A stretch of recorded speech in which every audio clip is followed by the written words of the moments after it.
لیلۃ القدر اللہ فرماتا ہے تنزل الملائکۃ والروح فیہا باذن ربہم من کل امر سلام ہی حتی مطلع الفجر۔ لیلۃ القدر میں عبادت کرنے والوں کی کیا شان ہے۔ قدر کا ایک مطلب تو ہم نے بتایا نا، قدر و منزل کو بھی کہتے ہیں۔ ایک قدر کا مطلب ہوتا ہے تنگی، قرآن پاک نے اس کو ذکر کیا ہے، ان اللہ یبسط الرزق لمن یشاء ویقدر، یقدر وہاں بھی لفظ آیا ہے کہ جس کا چاہتا ہے رزق کو کھلا کشادہ کر دیتا ہے اور جس کا رزق چاہتا ہے تنگ کر دیتا ہے۔ تو قدر کا مطلب ہے کہ یہ بھی ہے۔ امام راضی فرماتے ہیں لیلۃ القدر کو اتنے فرشتے زمین پہ آتے ہیں، اتنے فرشتے زمین پہ آتے ہیں کہ زمین تنگ پڑ جاتی ہے۔ زمین کیا ہوتی ہے؟ تنگ پڑ جاتی ہے، اتنے زیادہ فرشتے زمین پہ۔ نہ تنزل ایک ہوتا ہے نزل ینزل آ جانا، تنزل ہوتا ہے شوق سے آنا، لگن سے آنا، کھچے ہوئے چلے آنا، دوڑتے ہوئے چلے آ جانا۔ تنزل الملائکۃ والروح کہ اس رات کو فرشتے جبریل علیہ السلام دوڑے چلے آتے ہیں، دوڑے چلے آتے ہیں بِإِذْنِ رَبِّهِمْ۔ یہاں بڑی پیاری بات لکھی ہے، یعنی وہ اتنے زیادہ مشتاق ہوتے ہیں کس بات پہ؟ اگر اللہ نے آگے فرمایا سلام، لیلۃ القدر کی رات کو عبادت کرنے والوں پر سلام بھیجنے کے لیے۔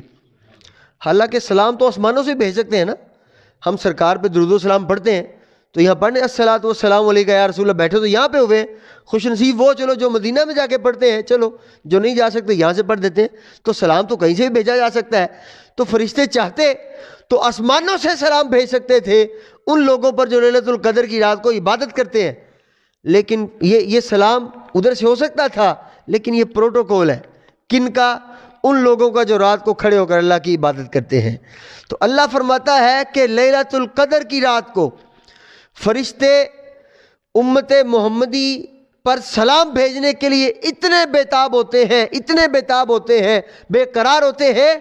اچھا رب کی اجازت کے بغیر تو آ نہیں سکتے، ان کو تانگ لگی ہوتی ہے، کھڑے ہوتے ہیں، یا اللہ بِإِذْنِ رَبِّهِمْ تو اجازت دے تو ہم جلدی سے جا کے سلام نہ پڑھیں ان پہ۔ کن پہ؟ حالانکہ اللہ فرماتا ہے ان اللہ وملائکتہ یصلون علی النبی، ہر وقت فرشتے تو درود و سلام پڑھتے رہتے ہیں اللہ کے رسول پر۔ سبحان اللہ۔